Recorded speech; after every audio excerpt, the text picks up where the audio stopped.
Hey, welcome to Critically Disdained. Have you had a chance to listen to the new Blink-182 album yet? Because it's definitely been well worth the wait. All of their history as a band and their personal lives fueled this record, and they unapologetically left everything out on the table. Also, real fast, if you haven't yet, don't forget to like and subscribe. So, we've been waiting for a while. It's been 12 years since Blink has released a record consisting of their classic lineup. And even though, from a fan perspective, it sucks having to wait, this album could not have materialized without Mark, Tom, and Travis going through what they've gone through and what they've experienced over the years. And we get the fantastic opportunity of being able to peer into their hearts and see what is, in my opinion, their most well-written record. So let's talk about some of the songs. Anthem Part 3. It's so fitting to kick off the record with Anthem Part 3. The amount of callbacks that the band has been using in their songs and their videos. A third anthem is absolutely appropriate, and this is a fantastic sentiment for setting up the rest of the record with a message of starting new. You've been told what to do your entire life. Give that up. Chase your dream. Live your life the way you want to live it. Be yourself. The opening guitar has a similar vibe to the intro to What's My Age Again from their Enema of the State record, and Travis's drums are so strong, but they're not overpowering. It is an excellent song to start off with. Now, Dance With Me. One of the things that Blink-182 has had the opportunity to do on this record is to be able to do things the way they want to do them. There's a fantastic interview with Zane Lowe where they talk about being able to do this record their way.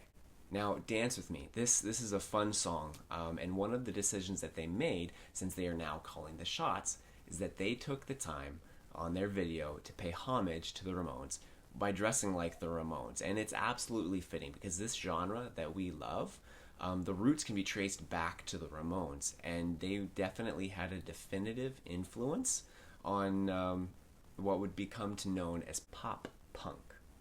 For Dance With Me, the catchy chorus has strong use of gang vocals, making it an awesome song for singing along with friends at full volume. Now, Fell in Love. As far as sound goes, I feel that this was one of the more modern tracks when I listened to it. The chorus seemed very familiar when I first listened to it, and then it hit me. The chorus has a very similar sound to Magnolia Park's I Should Have Listened to My Friends. And if you play them side by side, there's a very fun similarity. Obviously, I don't think that this was intentional at all. Just a very interesting coincidence. You go check it out and tell me if you think the two are similar. So, their song, Terrified. The opening sounded quite heavy for a Blink-182 song, but it's very understandable because it was actually initially written to be a Boxcar Racer song, which, for those of you that don't know, that's a band that Tom and Travis had together back in the day. In the interview with Zane Lowe that I mentioned earlier, they gave the background to where that song came from, along with some other cool details. You should definitely go check that interview out. So now we come to the title track of the record, which was also one of the second singles to be released. And in my opinion, it's the best song on the record. The acoustic sound and the accompanying piano creates a very mournful feel to it, yet with the addition of Travis's drums, it also has a feeling of hope.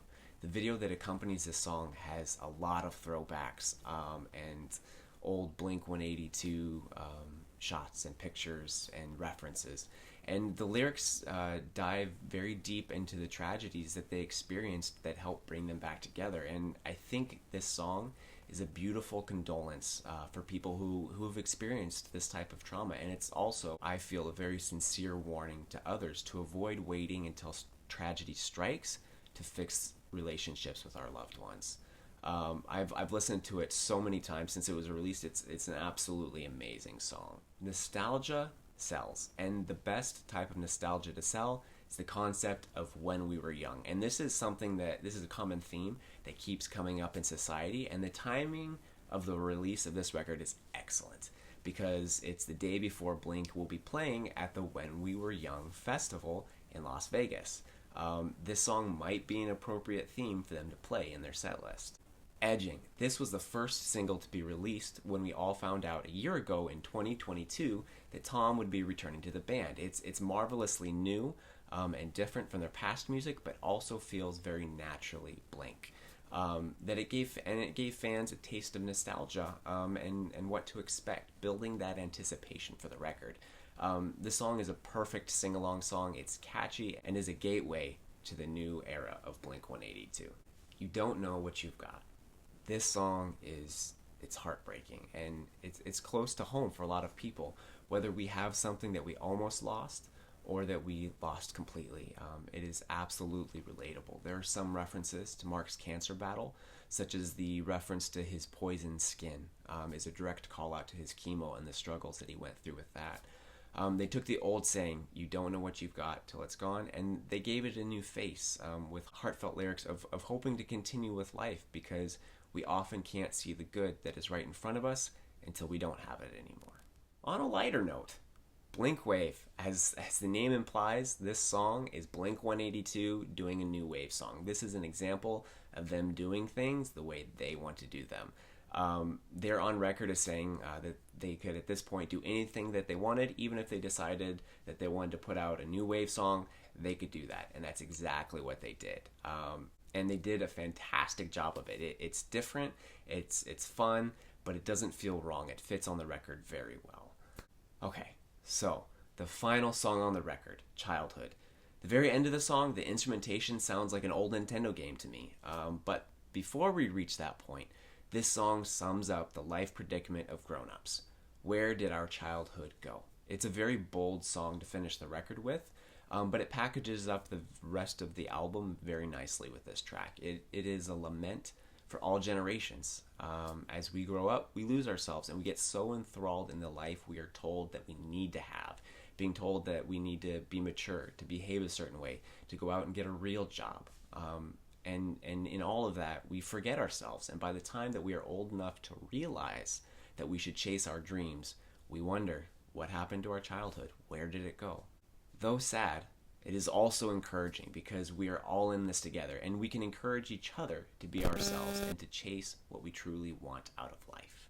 Overall, this is not a nostalgic record by any stretch of the means. Granted, there are elements throughout that feel like classic Blink-182, but they clearly chose to go a direction where they gave us a more modern-sounding record that lets us see what a grown-up Blink is like and assure us that they still know how to have fun and be silly despite growing up. They were able to be themselves, and that is fantastic. The production is clean, and the lyrics paint a clear picture in the mind and draw very heavy on the emotions. If you like Blink-182, especially if you grew up with their music, you will appreciate this record. It rocks. If you like this review, don't forget to like and subscribe and leave a comment letting me know what you thought of the record. Thank you for joining us, and we'll see you here next time on Critically Disdained.